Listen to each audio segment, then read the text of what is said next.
Hello there everyone and welcome to a new review on the channel. And today we are looking at a download and one that came a bit of a time ago, but not too long ago. And that is Lexicon by Dadswell, published on Mindhouse. That is Louis Laval's platform right now. This is an interesting take on kind of something that we've seen a growing trend of recently, which is like decks of pictures, decks of images, decks of emotions, decks of colors, etc. But this is a deck of words, which is a bit different to that. So let's learn if that is something that is going to be interesting for you or not right after the intro.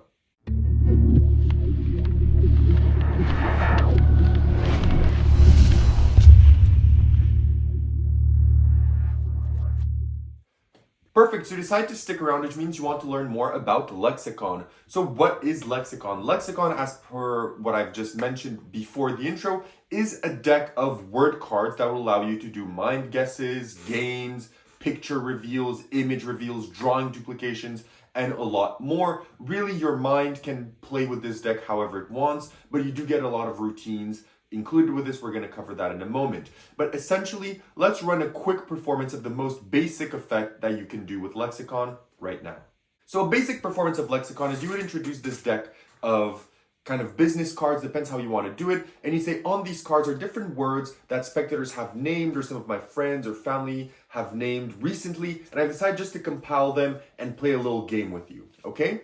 So what we're going to do here is I'm going to have you take these and we're just going to, before that, give them a mix. And I'm just going to have you cut them just like this. Now, what you're going to do is you're going to take this and you're going to keep it to your chest and you're going to take a look at the word. So the spectator's going to do that, so you can check that out. I'll make sure that it's the right way around. Okay, we'll just do this. So then they would look at that word and then you would proceed to tell them, okay, now I want you to focus on this. First, let's start. Is this something you can imagine as a picture? It is. Perfect. Can you imagine this as a picture? Okay. What I'm also thinking is you can imagine this as a larger scene, right? This is something that I feel you could maybe draw a larger scene with this, right? You can. Maybe I'm feeling this maybe as a younger kid. Maybe if you were even a younger girl would use this as part of like her playtime, no? Like, I would imagine maybe like I'm seeing maybe in your head like there's a table, there's like some chairs, there's maybe some stuffed animals. There's also something that you can maybe eat, but more importantly drink.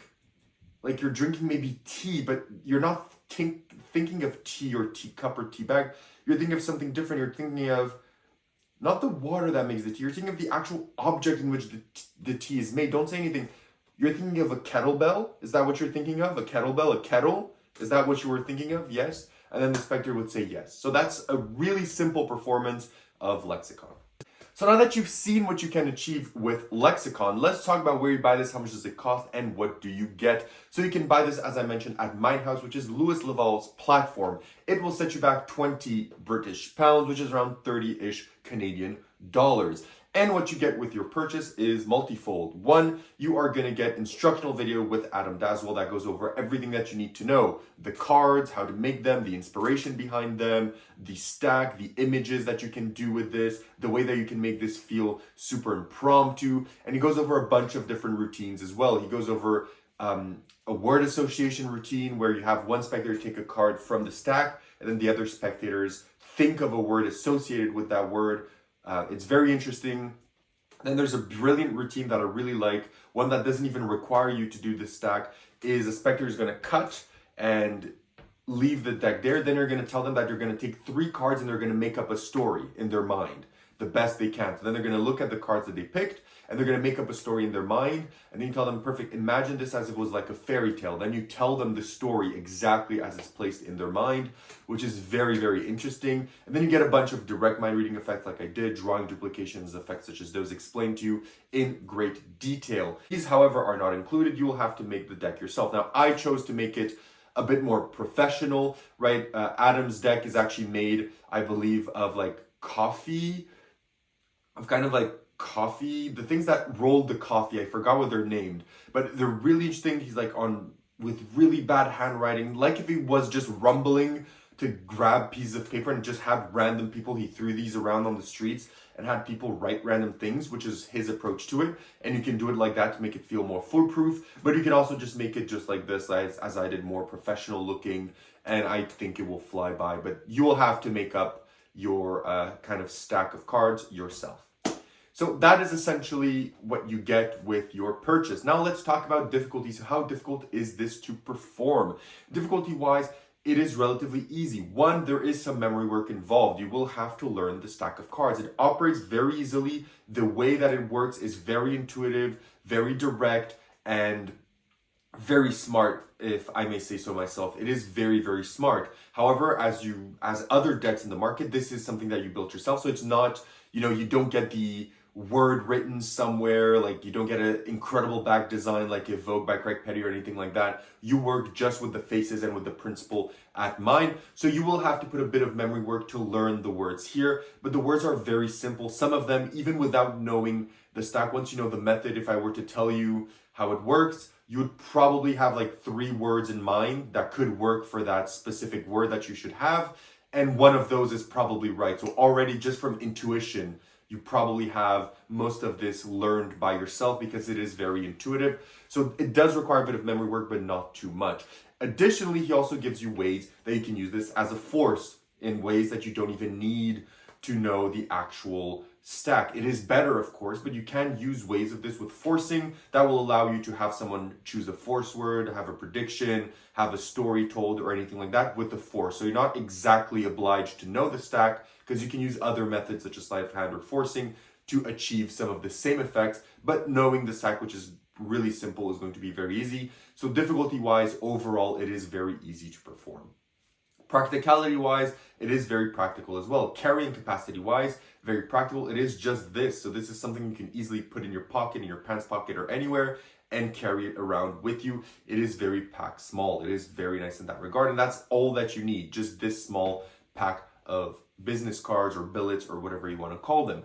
In terms of repeatability, this can be repeated. In terms of inspectability, this can be fully inspected. In terms of reset, it's an instant reset. The only time you'll have to reset it is if, in case someone drops the cards or actually mixes the cards or anything like that, then you will have to reset them back in order. But as I said, if ever that happens, you can still do a bunch of effects with forcing things from this, and you'll still get away and have a good set of things to do with this, even if the deck gets shuffled. So that is something to point out. And in terms of angles, it is pretty much 360 angles, and you do not need a table to perform this. So practicality wise, it is very, very good. Moving on now to where to perform. So where would you perform this? This is definitely something that is better done close up. I wouldn't see this done virtually, or I wouldn't see this done at the biggest of stages. But close-up scenarios, table hopping, walk around, impromptu, right? Like what I mean, like on the street, if someone asks you to do something, or at an event or at a bar or a restaurant, this will work very well. However, this could work in small parlor settings. I do see this working very well in those settings, but on stage or bigger venues, you could maybe use this as a pre-show tool if you so want. That will work well for you if that is something that you would want to do. You could use this as a pre-show utility tool rather than an actual piece in your show. So that's everything I have to say about Lexicon. Let's talk about now about the positives and the negatives. First of all, let's talk about the negatives.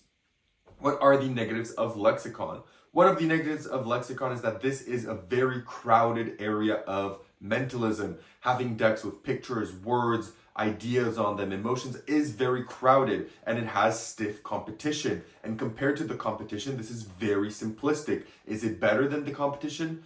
Probably not, because the other ones use heavily printed decks, heavily gimmick decks, heavily like marked decks, etc., which elevates the ease and the impacts that you can do with this. But it still doesn't detract that the fact that this is a cool little thing to have with you in case maybe you forget that deck, or in case you maybe just want to do something super quick with something that's casual. So that is something to keep in mind. And additionally, another possible negative that you can have is that the stack is relatively small, which could mean that some people are going to be like, oh, you just memorize the entire thing, which is definitely one of the methods employed, but it is more deceptive to that. But that is on a spectator by spectator basis. You can't really focus on that. However, in terms of positives, one, the instructions are very good. The way that this works is great. The PDF is great. The routines that he gives you are great. The teaching is very nice. It's very easy to make up. It's relatively easy to remember. It is extremely practical, which is an advantage to some of the other ones because they're more bulky. This is extremely practical to carry around. It feels a bit more impromptu than other decks as well. And it's pretty easy to handle and to use as a springboard to other routines or use it as a utility tool in a larger set of routines.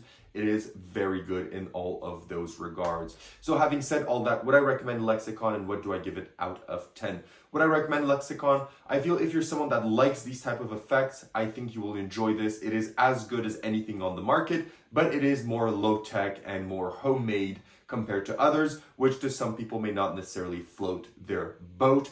I personally will still use this at certain points. I won't use it as much as some other of the decks that use similar principles out there because those ones are more intuitive and they garnish a bit more reaction from the spectators. But I still will maybe use this and have some fun with it because I do still think it deserves its praises. But I'm giving it an 8 on 10 because it is something that I'm going to use, but not all the time. But it's still very good, and I still think it is worth a look if you are into mentalism and this type of mentalism specifically.